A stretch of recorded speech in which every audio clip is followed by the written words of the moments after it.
Bonjour, dans cette vidéo, je vais vous parler de la diffraction par une lentille. Je vais utiliser des arguments simples pour établir l'expression de la tâche de diffraction qui se forme après une lentille. Alors les ingrédients que je vais utiliser, c'est tout d'abord la diffraction par une ouverture de... Alors ici je vais prendre comme dimension grand D. Et en fait ce sera ma lentille aura ce diamètre-là. Ce qu'on a vu, c'est que quand vous avez des ondes planes, une onde plane qui arrive sur cette pupille diffractante, donc une certaine longueur d'onde, vous avez de la diffraction. Hein, tout simplement parce que je contrains, j'empêche la propagation libre de l'onde. Et donc après, vous avez l'onde qui s'étale en fait, hein, sur les côtés. Voilà, ça ressemble à ceci. La longueur d'onde, je vais la retrouver, enfin je l'ai ici, et je la retrouve après la pupille diffractante, ici. Et l'angle que fait, où je vais retrouver la grande, quasiment toute l'énergie lumineuse, le cône formé, il a comme angle au sommet, enfin comme demi-angle au sommet, θ, et θ vérifie la relation suivante. Donc voilà, c'est θ, on a sinus θ qui, qui est à peu près égal à lambda sur D. Donc ça c'est mon premier, on va dire mon premier ingrédient. Ensuite, mon deuxième ingrédient, donc là je démarre le schéma en fait. Je me donne un axe optique, une lentille, comme ceci, et qui a un certain diamètre, hein, donc de diamètre D.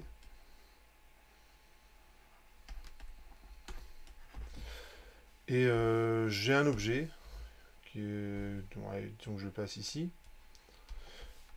La lentille, elle a un foyer image et un foyer objet. Allez, je mets le foyer image ici. Et le foyer objet qui est symétrique, je le mets ici. Et ce que je peux faire, c'est construire rapidement l'image A' de A par cette lentille. Alors évidemment, pour moi, ça va être très compliqué, partant de là, de ce point sur l'axe optique, de trouver son image. Donc il y a une petite astuce, je vais me déplacer un petit peu sur les côtés. Et donc cette construction là que je vais faire, une fois que je sais où est A', je vais l'enlever. Donc ce point là, je l'appelle B', enfin B, pardon, et je vais déterminer son image. Donc ce que je fais, c'est que je prends les rayons qui passent par le centre de la lentille, je prends le rayon qui est parallèle à l'axe optique qui passe par F', ça me donne son image et je vais récupérer A' qui est ici. Donc je peux effacer tous les traits de construction. A', il est à peu près ici. Et la question que je me pose, c'est du fait de la diffraction, puisque la lentille a un diamètre fini, les rayons ils vont pas exactement converger au même endroit, il y aura ce qu'on appelle une tâche de diffraction. Et donc la question c'est quel est le rayon de la tâche de diffraction. Et certainement que vous voyez venir le problème, je ne suis pas du tout dans cette situation-là. En effet, les ondes qui partent du point A, ce sont des ondes sphériques. Donc ça ferait plutôt un truc comme ça. Et quand ça arrive sur la lentille, c'est pas du tout une onde plane. Surtout si le point A est proche de la lentille. Donc il faut essayer de trouver une astuce pour que je puisse utiliser ce résultat-là dans le cas de la lentille. Donc en fait l'astuce elle est assez simple. Je vais diviser cette lentille en deux. Hein, donc je vais faire, en fait je vais transformer elle en un doublé. Je vais éloigner un petit peu les lentilles, les deux lentilles équivalentes pour des histoires de clarté du schéma, hein, parce que sinon on va absolument rien voir. Et dès que j'ai fini mon raisonnement, je vais reformer la lentille. Hein, donc l'idée, je répète, hein, c'est L, je le transforme en deux lentilles, en un doublé. Je fais mon raisonnement et ensuite je reforme la lentille.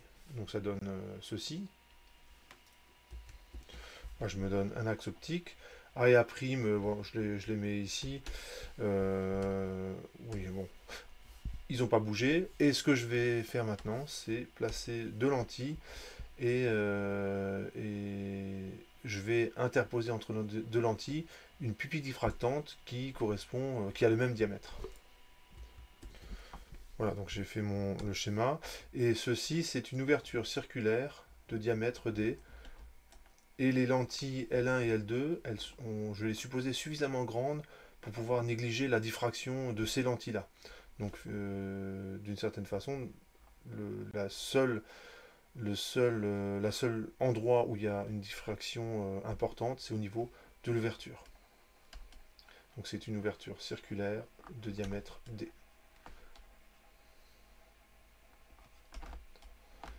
Et je m'arrange pour que le foyer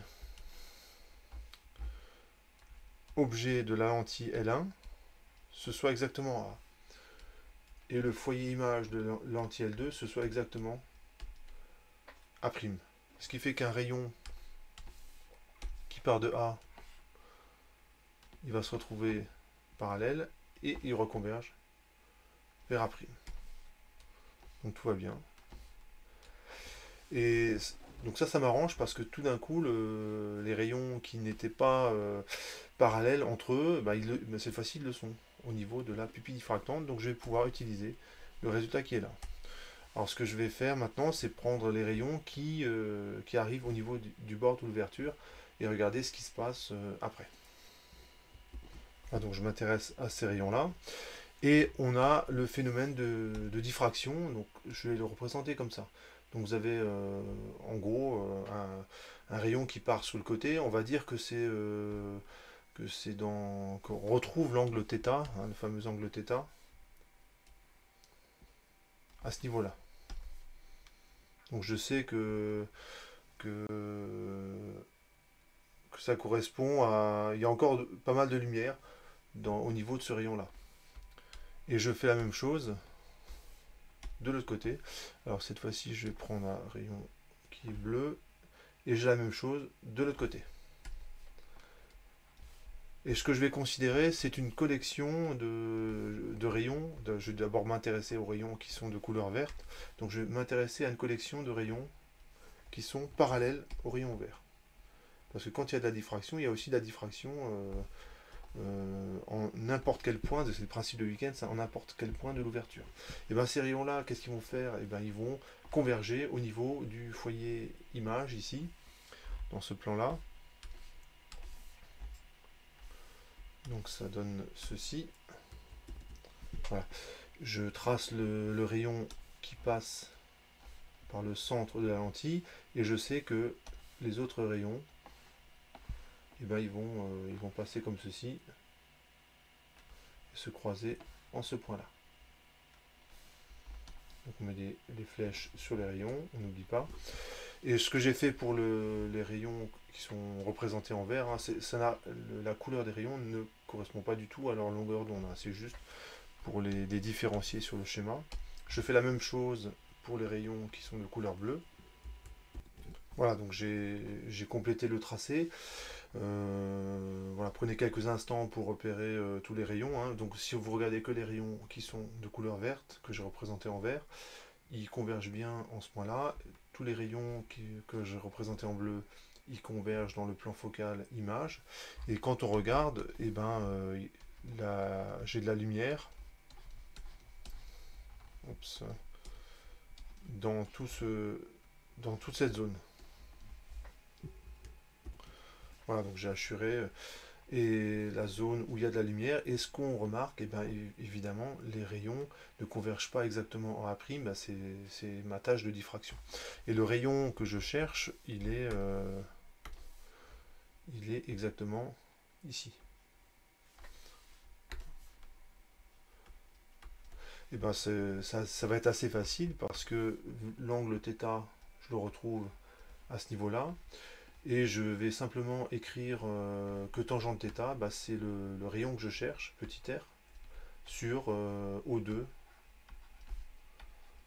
A'. Hein, donc et j'utilise l'approximation des petits angles. Donc ça, c'est vraiment très rapide. Hein, c'est petit r sur O2 A'. Alors je ne vais pas mettre de valeur algébrique. Je vais raisonner en valeur en distance. Donc c'est positif. Et là, on a l'approximation des petits angles à ce niveau-là. Voilà. Et donc finalement, j'ai mon rayon de la tâche de diffraction. Et ce que je vais faire maintenant, c'est que le raisonnement que j'ai fait, si vous regardez bien, il est indépendant de la distance entre les deux lentilles.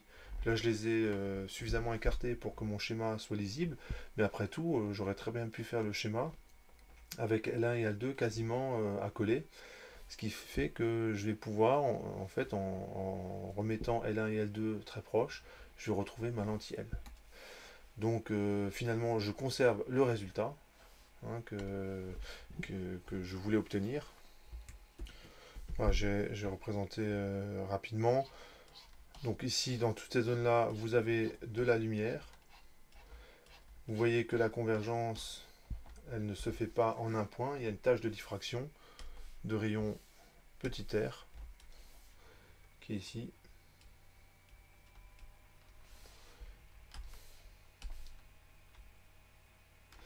Et on a petit r qui vaut, puisque cette fois-ci j'ai accolé les deux lentilles et que ça reforme une lentille, on a OA prime lambda sur D. Alors je précise, ouais, je vais un petit peu vite, fois θ. Et ça, vu que θ c'est lambda sur 2, bah, ça fait OA prime fois lambda sur grand T. Et j'ai mon résultat. Et je vais pouvoir m'intéresser maintenant à un petit corollaire hein, de l'étude, à la résolution angulaire de l'œil. Et on pourra même vérifier que notre raisonnement il donne le bon ordre de grandeur. Donc on passe à la résolution angulaire de l'œil. Alors pour l'œil, ce que je vais faire, c'est prendre un petit modèle très simple avec l'essentiel qui est tout d'abord le cristallin, qui a un certain diamètre bah, que je vais continuer à noter grand D. Et puis vous avez un petit peu plus loin la rétine sur laquelle se forme l'image a priori nette. Donc là le cristallin. Et quand une image se forme d'un point, bah, on sait que ça forme une tache. Alors ce que je peux représenter, c'est l'intensité. Alors je vais je vais les représenter comme ça. Je me donne des axes et je peux représenter l'intensité lumineuse pour un objet donné hein, qui va former une image. Et ben à cause de la tâche de diffraction, ça va donner une courbe qui est comme ça. Une sorte voilà. S'il n'y avait pas la diffraction et si l'image était parfaitement nette, ça donnerait un point. Et du fait de la diffraction, bah, il y a une certaine. Mais on retrouve en fait à mi-hauteur à peu près, on va retrouver le rayon de la tâche de diffraction qu'on a obtenu, dont l'expression, elle est ici. Hein, c'est OA' lambda sur D. Et on arrive à distinguer deux objets, hein, si l'intensité lumineuse, donc vous imaginez, là j'arrive, voilà, là j'arrive encore à distinguer deux objets. Donc ça c'est intensité lumineuse d'un point, d'un autre point. Voilà, donc j'ai le temps de l'écrire. Et le point A et le point B, ils seraient respectivement, disons, ici. Et le point B, il serait, disons, ici. Et ben, on arrive encore à les distinguer. Donc, dans ce cas-là. Hein, et le critère, eh ben c'est exact, c'est quoi? C'est lorsque le maximum qui est ici, en fait, atteint petit r. Lorsque la distance qui sépare les deux tâches de diffraction est supérieure à leur rayon, on arrive encore à les distinguer. Et dès que ça devient inférieur, on n'arrive plus à les distinguer. Donc le critère de visibilité, de séparation des deux points, c'est que leur distance, c'est de l'ordre de grandeur du rayon de la tâche de diffraction. Et moi, ce qui m'intéresse, en fait, c'est... parce que petit r, finalement, on s'en fiche. Moi, ce qui m'intéresse, ça correspond à quoi angulairement? Je me rends compte que le point B, en fait, j'aurais mieux fait de le mettre en bas. Ici. Donc angulairement, ça correspondrait à quoi? En fait, c'est l'angle sous lequel on voit petit r. Donc, et ça, c'est la résolution angulaire de l'œil. Donc la résolution angulaire que j'ai appelée epsilon, ça vérifie. On fait un petit schéma. Je vais la retrouver ici. Ça vérifie epsilon qui est environ égal à tangente d'epsilon, c'est petit r sur OA, enfin sur la distance. Ici, je dis que le point A est là.